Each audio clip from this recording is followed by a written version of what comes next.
Thar desert एक बहुत बड़ा बेदर्द रेत का समंदर है। इसके टीले दूर तक सूरज की तेज रोशनी में चमकते रहते हैं। लोग कहते हैं कि डेजर्ट की अपनी एक आत्मा है, एक ऐसी रूह जो सब कुछ देखती है। यह एक ऐसी जगह है जहां बेपनाह खूबसूरती भी है और उतना ही खतरा भी। यहां की खामोशी खाली नहीं है, यह फुसफुसाहटों से भरी है। ये हवा की फुसफुसाहटें हैं जो खोए हुए मुसाफिरों और रेत के नीचे दबे पुराने राज्यों की कहानियां सुनाती हैं। दिन में गर्मी एक फिजिकल फोर्स की तरह होती है जो आपको दबा देती है, लेकिन जैसे ही रात होती है एक गहरी ठंडक छा जाती है और आसमान लाखों सितारों की चादर बन जाता है जो गहरे अंधेरे में साफ और चमकदार दिखते हैं। जो लैंडस्केप कभी सुनहरा था वह अब परछाइयों और बदलती आकृतियों की दुनिया बन जाता है। यह कृपाल सिंह की दुनिया है। वह डेजर्ट को किसी और से बेहतर जानते हैं। उन्होंने अपनी पूरी जिंदगी इसके खतरनाक रास्तों को नेविगेट करने में बिताई है। उनके वफादार ऊंट ही उनके इकलौते साथी हैं। उनके लिए डेजर्ट सिर्फ काम करने की जगह नहीं है, यह उनका घर है। वह इसके मूड को, इसके संकेतों को और इसकी चेतावनियों को समझते हैं। वह जानते हैं कि कौन से रास्ते सुरक्षित हैं और कौन से सीधे मौत की तरफ ले जाते हैं। डेजर्ट उन्हें सब कुछ देता है, लेकिन वह इज्जत भी मांगता है। कृपाल ने डेजर्ट का नरम पहलू भी देखा है। एक रेयर बारिश के बाद फूलों का अचानक खिलना। उन्होंने इसकी गुस्सा भी देखा है, वो भयानक रेत के तूफान जो बिना किसी चेतावनी के आ सकते हैं और अपने रास्ते में सब कुछ निगल सकते हैं। डेजर्ट कहानियों की जगह है। गांवों में बूढ़े आदमी एक छोटी आग के चारों ओर बैठे हुए पीढ़ियों से चली आ रही कहानियां सुनाते हैं। वे पुराने राजाओं की बात करते हैं जिनके महल अब रेत के नीचे दबे हुए हैं। वे एक पुरानी भूली हुई जनजाति की आत्माओं के बारे में फुसफुसाते हैं जो अभी भी टीलों में भटकती हैं, कुछ ऐसा ढूंढ रही हैं जो उन्होंने सदियों पहले खो दिया था। ये कहानियां डेजर्ट की पहचान के ताने बाने में बुनी हुई हैं। वे उन लोगों के लिए एक चेतावनी का काम करती हैं जो इसके दिल में बहुत गहरे जाने की हिम्मत करते हैं। उन्हें याद दिलाती हैं कि कुछ जगहों को डिस्टर्ब न किया जाए तो बेहतर है। डेजर्ट अपने राजों को अच्छी तरह से रखता है, उन्हें एक तेज और धैर्यवान शक्ति के साथ गार्ड करता है। सभी कहानियों में एक ऐसी कहानी है जिसकी बात सिर्फ दबी जुबान में की जाती है। यह एक ऐसी कहानी है जिसे सुनकर बहादुर से बहादुर आदमी भी कांप जाता है। एक ऐसी जगह की कहानी जो इतनी शापित है कि उसका नाम शायद ही कभी जोर से बोला जाता है। इसे मौत का कुआं कहते हैं। कहा जाता है कि यह थार के सबसे दूर के हिस्से में गहराई में छिपा है। एक ऐसी जगह जहां सूरज सबसे ज्यादा जलता है और खामोशी सबसे गहरी होती है। एक ऐसी जगह जहां से कोई कभी वापस नहीं आया। पुरानी कहानियां कहती हैं कि यह पानी का कुआं नहीं है बल्कि परछाइयों का कुआं है, एक दूसरी दुनिया का गेटवे है जो बाहरी लोगों से डेजर्ट को ईर्ष्या से बचाता है। मौत के कुएं की कहानी रेत जितनी ही पुरानी है। दादा अपने पोते पोतियों को बताते हैं कि यह कुआं इंसानों ने नहीं खोदा था। वे कहते हैं कि इसे रेगिस्तान ने खुद बनाया था, धरती पर एक ऐसा घाव जिससे निराशा निकलती है। सदियों से मुसाफिर, सैनिक और खजाने के शिकारी जो जाने पहचाने कारवां रास्तों से बहुत दूर भटक गए, वे बिना किसी निशान के गायब हो गए। उनके ऊंट कभी कभी गांवों में लौट आते थे, उनकी काठी खाली होती थी, उनकी आंखों में एक अजीब सा डर भरा होता था। गांव वाले जानते थे कि क्या हुआ था। वे जानते थे कि खोई हुई आत्माएं शापित कुएं पर आ पहुंची थीं। वे उन्हें ढूंढने नहीं जाते थे क्योंकि वे जानते थे कि यह एक बेकार और खतरनाक काम है। कहानियां कुएं के पास अजीब घटनाओं का वर्णन करती हैं। वे एक ऐसी ठंडी खामोशी की बात करती हैं जो कानों को बहरा कर देती है। एक ऐसी खामोशी जहां हवा भी बहने की हिम्मत नहीं करती। जानवरों के बारे में कहा जाता है कि वे मीलों दूर से बुराई को महसूस कर सकते हैं। वे बेचैन हो जाते हैं और आगे जाने से इनकार कर देते हैं। जिन्होंने इन संकेतों को नजरअंदाज किया और आगे बढ़े, वे फिर कभी नहीं देखे गए। कुछ कहानियों में तो एक हल्की मीठी गंध का भी जिक्र है जो लोगों को कुएं की तरफ खींचती है। एक धोखेबाज खुशबू जो रेगिस्तान की कठोरता से राहत का वादा करती है लेकिन केवल गुमनामी देती है। यह एक ऐसी जगह है जो उम्मीद और याददाश्त को निगल जाती है। इस बात का कोई भी निशान मिटा देती है कि कोई व्यक्ति कभी मौजूद था। सिर्फ लोग ही गायब नहीं होते, भेड़ बकरियों के पूरे झुंड खो गए हैं। व्यापारियों का एक छोटा कारवां जो वर्जित क्षेत्र से शॉर्टकट के लालच में आया था, पूरी तरह से गायब हो गया। एक भी आदमी, जानवर या सामान का टुकड़ा कभी नहीं मिला। यह कहानी एक शक्तिशाली निवारक का काम करती है। एक ऐसी सीमा जो नक्शे पर नहीं बल्कि रेगिस्तान के लोगों के दिमाग में खींची गई है। बड़े बुजुर्ग कहते हैं कि कुआं एक रखवाला है। यह रेगिस्तान के दिल को लालच और अनादर से बचाता है। यह रेगिस्तान का तरीका है उन लोगों से लड़ने का जो इसे वश में करना चाहते हैं या इसके छिपे हुए खजानों का फायदा उठाना चाहते हैं। हाल के सालों में इस किंवदंती ने एक मॉडर्न मोड़ ले लिया है। टेक्नोलॉजी के आने के साथ कुछ लोगों ने इस कहानी को सिर्फ लोक कथा के रूप में खारिज करने की कोशिश की है। कुछ एडवेंचरस टूरिस्ट जीपीएस और मॉडर्न इक्विपमेंट के साथ कुएं को ढूंढने की कोशिश की है। वे भी गायब हो गए। उनकी छोड़ी हुई गाड़ियां कभी कभी रेत में आधी दबी हुई मिलती थीं। उनके इलेक्ट्रॉनिक डिवाइस खराब होते थे और उनका सामान वैसे का वैसा ही होता था। ऐसा लगता था जैसे वे अपनी कारों से बाहर निकलकर हवा में गायब हो गए हों। मौत का कुआं अपने शिकारियों को लेना जारी रखता है। यह साबित करता है कि कुछ पुरानी शक्तियां मॉडर्न साइंस की समझ से परे हैं। कृपाल सिंह ने हमेशा पुरानी कहानियों का सम्मान किया था। उन्होंने कभी जानबूझकर रेगिस्तान के मना किए गए इलाकों की तलाश नहीं की थी, लेकिन एक मनहूस गर्मी में उनकी जिंदगी हमेशा के लिए बदल गई। एक गंभीर सूखे ने जमीन को अपनी चपेट में ले लिया था और उनके ऊंटों के लिए चारे के सामान्य मैदान बंजर हो गए थे। अपने प्यारे जानवरों के लिए चारा खोजने के लिए बेताब होकर उन्हें थार के एक अनजान और वीरान हिस्से में जाने के लिए मजबूर होना पड़ा। वह 2 दिनों तक जलते सूरज के नीचे यात्रा करते रहे। हर मील के साथ लैंडस्केप और भी खतरनाक होता जा रहा था। रेत की जगह काले नुकीले पत्थर आ गए थे जो आसमान को चीरते हुए लग रहे थे। वह कभी इतनी दूर नहीं गए थे। तीसरे दिन एक अजीब सी फीलिंग उन पर छा गई। हवा शांत और भारी हो गई।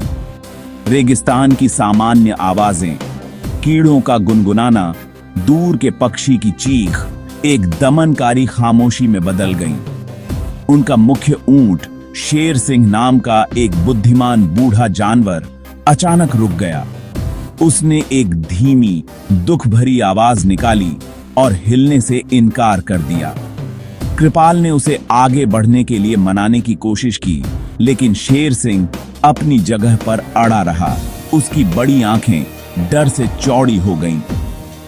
दूसरे ऊंट एक साथ सिमट गए, उत्तेजित और घबराए हुए। कृपाल को अपनी रीढ़ में एक ठंडी दहशत दौड़ती हुई महसूस हुई। वह जानते थे कि यह एक बुरा संकेत था। जानवर उन्हें एक ऐसे खतरे की चेतावनी दे रहे थे जिसे वह अभी तक देख नहीं पा रहे थे। अपनी बढ़ती हुई डर को कुछ देर के लिए नजरअंदाज करते हुए वह एक छोटी पथरीली पहाड़ी पर चढ़ गए ताकि बेहतर नजारा मिल सके। वह हरे रंग का एक पैच जीवन का एक संकेत देखने की उम्मीद कर रहे थे। इसके बजाय उनकी आंखें कुछ ऐसा देख गईं जिसने उनके खून को जमा दिया। लगभग 100 मीटर दूर काले पत्थरों के बीच में जमीन पर एक काला घेरा था। यह एक पुराना पत्थर का कुआं था। उसके आसपास कोई जीवन नहीं था, कोई पौधे नहीं, कोई पक्षी नहीं, कुछ भी नहीं, बस गहरे अंधेरे का एक परफेक्ट घेरा। एक अजीब मीठी गंध सड़े हुए फूलों जैसी शांत हवा में उनकी तरफ बह रही थी। वह तुरंत समझ गए कि यह क्या था। उन्हें मौत का कुआं मिल गया था। बिना सोचे समझे कृपाल पहाड़ी से नीचे उतर आए। उन्होंने पीछे मुड़कर नहीं देखा। उन्होंने शेर सिंह की लगाम पकड़ी और अनिच्छुक ऊंट को दूर खींच लिया। जानवरों को और किसी उत्साह की जरूरत नहीं थी। वे मुड़े और भाग गए। ऐसी गति से चल रहे थे जो कृपाल ने पहले कभी नहीं देखी थी। वह तब तक नहीं रुके जब तक सूरज ढलना शुरू नहीं हुआ। उस शापित जगह और अपने बीच जितना हो सके उतना फासला बना लिया। उस रात उन्हें नींद नहीं आई। अंधेरे शांत कुएं की तस्वीर उनके दिमाग में छप गई थी। उन्होंने रेगिस्तान के सबसे पुराने रहस्य का सामना किया था और वह जानते थे कि वह अपनी जान बचाकर भागने में लकी थे। उन्होंने कभी वापस न लौटने की कसम खाई। कुछ महीने बीत गए और फिर खैर मॉडर्न दुनिया ने रेगिस्तान के दरवाजे पर दस्तक दी। एक बड़ी मल्टीनेशनल कंपनी जियो एक्सप्लोर इंक ने अपनी सैटेलाइट इमेजेस पर कुछ अजीब देखा। थार रेगिस्तान की गहराई में एक ऐसी जगह पर जिसे सब खाली और बेजान समझते थे, उनके फैंसी सेंसरों ने एक अजीब विसंगति पकड़ी। यह एक केंद्रित ऊर्जा हस्ताक्षर था, एक भूवैज्ञानिक अजीबोगरीब चीज जिसने उनके वैज्ञानिकों को हैरान कर दिया था। कंपनी जो हमेशा दुर्लभ खनिजों या शायद एक नए ऊर्जा स्रोत के लिए भूखी रहती थी, ने फैसला किया कि उन्हें इसे चेक करना ही होगा। एक बड़ी खोज और ईमानदारी से कहूं तो बड़े मुनाफे का मौका उनके लिए इतना लुभावना था कि वे इसे छोड़ नहीं सकते थे। टीम अपने सभी हाईटेक गियर के साथ पास के एक शहर में आ गई। उनके पास 3 मजबूत ऑल टेरेन वाहन, लेटेस्ट स्कैनिंग गैजेट्स, ड्रोन और यहां तक कि एक सैटेलाइट कम्युनिकेशन सेटअप भी था। लीडर डॉ एरिस थॉर्न थे, एक शानदार भूवैज्ञानिक, लेकिन बिल्कुल सबसे धैर्यवान व्यक्ति नहीं थे, खासकर जब लोकल मान्यताओं की बात आती थी। उनके साथ 2 इंजीनियर, एक जीव विज्ञानी और एक संचार विशेषज्ञ थे। वे आत्मविश्वासी थे, पूरी तरह से सुसज्जित थे और बिना जाने कुछ प्राचीन और खतरनाक के कगार पर खड़े थे। उनके लिए रेगिस्तान सिर्फ एक पहेली थी जिसे सुलझाना था, एक संसाधन जिसे मैप और एक्सप्लॉइट करना था। उन्होंने लोकल गाइड ढूंढने की कोशिश की, लेकिन आप जानते हैं, कोई भी उस वर्जित क्षेत्र के पास नहीं जाना चाहता था। जिस पल उन्होंने उस इलाके का जिक्र किया, लोकल लोग बस सिर हिलाते और दूर चले जाते, शापित कुएं के बारे में बड़बड़ाते हुए। उन्होंने कृपाल सिंह से भी संपर्क किया। उन्होंने उन्हें 1 साल में जितना कमाते उससे कहीं ज्यादा पैसा ऑफर किया, लेकिन उनके अपने अनुभव की याद अभी भी बहुत ताजी थी। उन्होंने साफ मना कर दिया, उन्हें उस जगह से दूर रहने की चेतावनी दी। उन्होंने उनसे कहा, कुछ चीजें ऐसी होती हैं जिन्हें नहीं ढूंढना चाहिए। थॉर्न ने बस इसे हंसी में उड़ा दिया, इसे आदिम लोक कथा बताया, लेकिन बिना रुके टीम ने खुद ही जाने का फैसला किया। उनके पास सैटेलाइट से जीपीएस कोऑर्डिनेट्स थे और वे अपनी मशीनों पर एक पुराने ऊंट चालक के शब्दों से ज्यादा भरोसा करते थे। तो एक सुबह जल्दी उनके 3 वाहनों का काफिला चल पड़ा, विशाल खालीपन में धूल का एक निशान छोड़ते हुए। वे उत्साह से भरे हुए थे, उस सफलता का सपना देख रहे थे जो वे हासिल करने वाले थे। वे अपने हेडक्वार्टर को अपडेट करते रहे, आवाजें आत्मविश्वास से भरी थीं। पहले दिन सब कुछ सुचारू रूप से चला, लेकिन फिर खैर रेगिस्तान वापस फुसफुसाने लगा। जियो एक्सप्लोर इंक के हेडक्वार्टर में एक टीम एक्सपीडिशन पर कड़ी नजर रख रही थी। पहले 2 दिनों तक अपडेट प्लान के मुताबिक आते रहे। डॉन ने थॉर्न ने बताया कि वे काफी अच्छी प्रोग्रेस कर रहे थे। हालांकि इलाका जितना उन्होंने सोचा था उससे ज्यादा मुश्किल था। उन्होंने लैंडस्केप को अजीब तरह से शांत बताया। अजीब बात यह थी कि वे जहां भी गए वह वैसा ही था। लेकिन तीसरे दिन कम्युनिकेशन लॉग में परेशानी के संकेत दिखने लगे। जीव विज्ञानी ने कुछ परेशान करने वाली बात बताई। उन्होंने पिछले 24 घंटों से एक भी जीवित चीज नहीं देखी थी। न कोई छिपकली, न कोई कीड़ा, न कोई पक्षी। उनके आसपास का रेगिस्तान एक डेड जोन में बदल गया था, पूरी तरह से बेजान। फिर टेक्निकल समस्याएं शुरू हो गईं। पहले वाहन का इंजन अचानक बंद हो गया।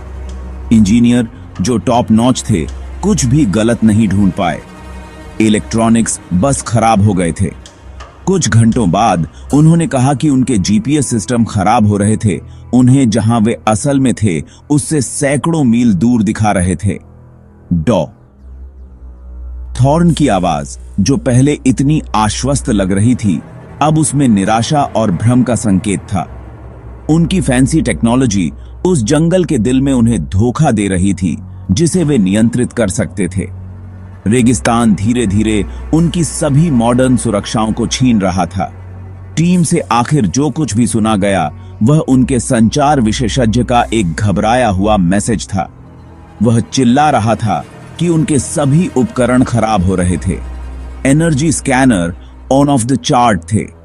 एक विशाल लोकल फील्ड को उठा रहे थे जो उनके सर्किट को फ्राई कर रहा था।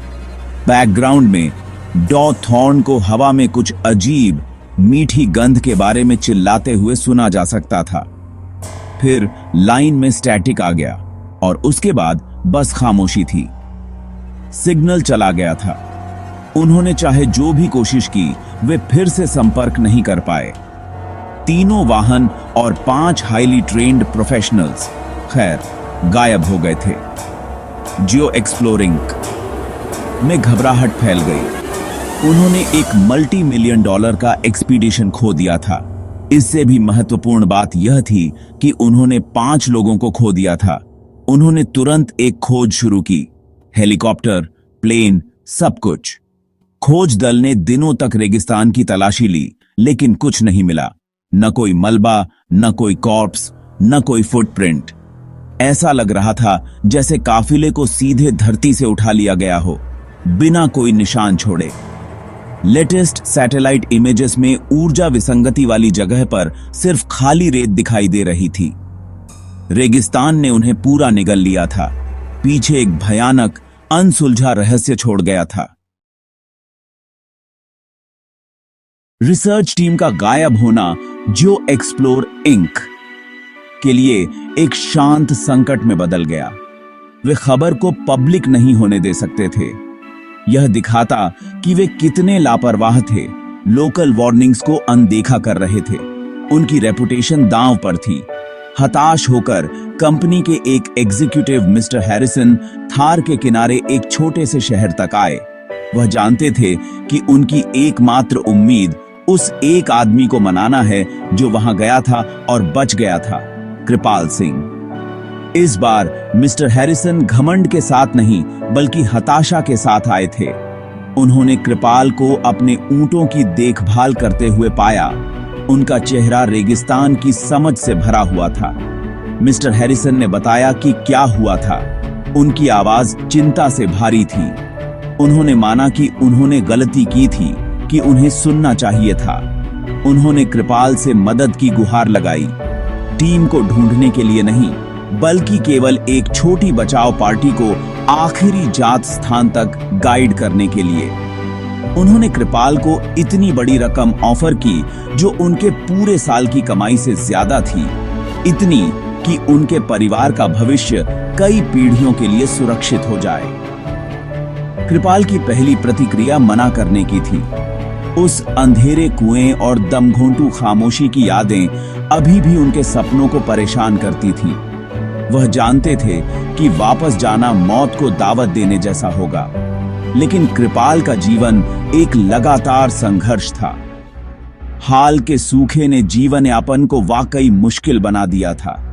उनकी बेटी बीमार थी और उसे महंगे इलाज की जरूरत थी जो वह अफोर्ड नहीं कर सकते थे।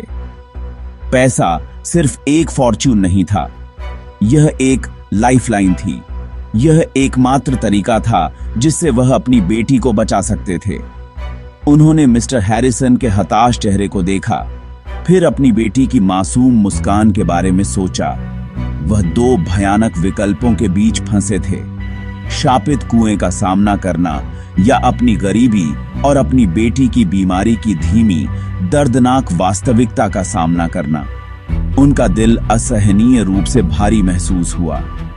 एक लंबे शांत संघर्ष के बाद कृपाल ने अपना मन बना लिया। वह यह करेंगे, वह उन्हें गाइड करेंगे, लेकिन यह उनकी शर्तों पर होगा। उन्होंने कहा कि वह उन्हें कुएं तक नहीं ले जाएंगे, केवल वर्जित क्षेत्र के किनारे तक, उस जगह तक जहां से वह खुद वापस लौटे थे। वहां से वे अपने दम पर होंगे। उन्होंने यह भी जोर दिया कि वे ऊंट से यात्रा करें, वाहन से नहीं। उन्होंने मिस्टर हैरिसन से कहा कि मशीनों ने रेगिस्तान को गुस्सा दिलाया है और केवल पुराना पारंपरिक तरीका ही स्वीकार्य हो सकता है। भारी दिल और गहरी दहशत के साथ कृपाल सिंह ने बचाव दल को उस जगह की ओर ले जाने के लिए सहमति दी जिसे उन्होंने फिर कभी न देखने की कसम खाई थी। कृपाल सिंह ने एक ग्रिम दृढ़ संकल्प के साथ यात्रा की तैयारी की। उन्होंने अपने सबसे मजबूत, सबसे बुद्धिमान ऊंटों को चुना, जिसमें उनका पुराना साथी शेर सिंह भी शामिल था। नई टीम छोटी थी, सिर्फ मिस्टर हैरिसन और एक अनुभवी सुरक्षा स्पेशलिस्ट। जैसे ही वे रेगिस्तान में निकले, कृपाल ने प्राचीन, लगभग अदृश्य रास्तों का अनुसरण किया। 2 दिनों के बाद लैंडस्केप बदलने लगा। वही वीरान काली चट्टानों और दमघोंटू खामोशी का इलाका बन गया। शेर सिंह फिर से घबराया हुआ व्यवहार करने लगा, ठीक पहले की तरह। धीमा हो रहा था, कान फड़फड़ा रहा था। कृपाल जानते थे कि वे करीब आ रहे हैं। वह ठंडी दहशत जो उन्हें अच्छी तरह याद थी, उनके सीने में वापस रेंगने लगी। उन्होंने पार्टी को उसी पथरीली पहाड़ी पर रोका जहां उन्होंने पहली बार कुआं देखा था। एक कांपती उंगली से उन्होंने क्षितिज की ओर इशारा किया। वहां, उन्होंने कहा। उनकी आवाज शायद ही फुसफुसाहट से ज्यादा थी। उनका आखिरी सिग्नल उसी दिशा से आया था। मैं आगे नहीं जाऊंगा। मिस्टर हैरिसन और उनके साथी ने अपनी दूरबीनों का इस्तेमाल किया, इलाके को स्कैन करते हुए। वे उसे देख सकते थे। जमीन पर एक काला, अप्राकृतिक आकार, कुआं। लेकिन फिर उन्होंने कुछ और देखा। कुएं के पास रेत में आधा दबा हुआ धातु की एक चमक थी। यह उनके लापता वाहनों में से एक था। उम्मीद की लहर, नाजुक और शायद थोड़ी मूर्खतापूर्ण, उनके अंदर दौड़ गई। कृपाल की वापस लौटने की हताश गुहारों को नजरअंदाज करते हुए दोनों पुरुषों ने पैदल जाने का फैसला किया। उन्होंने कृपाल को ऊंटों के साथ छोड़ दिया और वाहन की ओर चलना शुरू किया। जैसे ही वे करीब पहुंचे, शेर सिंह, कृपाल का ऊंट, एक तेज, डरावनी चीख निकाली, शुद्ध डर की आवाज, और भाग गया। दूसरे ऊंटों ने पीछा किया, उस शापित जगह से दूर भागते हुए। कृपाल जमीन पर गिर पड़े। जब उन्होंने ऊपर देखा तो उन्होंने कुछ ऐसा देखा जिसे वह कभी नहीं भूलेंगे। कुएं के चारों ओर की रेत हिल रही थी। यह हवा नहीं थी, यह ऊपर उठ रही थी, एक लहर की तरह घूम रही थी। सुनहरे दानों का एक घूमता हुआ भंवर दोनों पुरुषों पर बंद होता जा रहा था। वे चिल्लाए, लेकिन आवाज अचानक गरजती हुई हवा में निगल गई जो कुएं से ही निकली थी। रेत ने उन्हें सेकंडों में निगल लिया, यहां तक कि आधा दबा हुआ वाहन भी नीचे खींच लिया गया, रेगिस्तान के भूखे मुंह में गायब हो गया। और फिर उतनी ही अचानक सब खत्म हो गया। रेत शांत हो गई, हवा मर गई, दम घोंटू खामोशी लौट आई। पुरुषों या उनके वाहन का कोई निशान नहीं था। ऐसा लग रहा था जैसे वे कभी थे ही नहीं। मौत के कुएं ने अपने नवीनतम पीड़ितों का दावा कर लिया था। रेगिस्तान ने अपने रहस्य को एक बार फिर से बचा लिया था, यह दिखाते हुए कि उसे मैप नहीं किया जा सकता, जीता नहीं जा सकता या बदला नहीं जा सकता। यह एक रहस्य बना हुआ है, अपनी अकेली खामोशी का एक रखवाला, हवा में अपनी शाश्वत चेतावनी फुसफुसाता हुआ।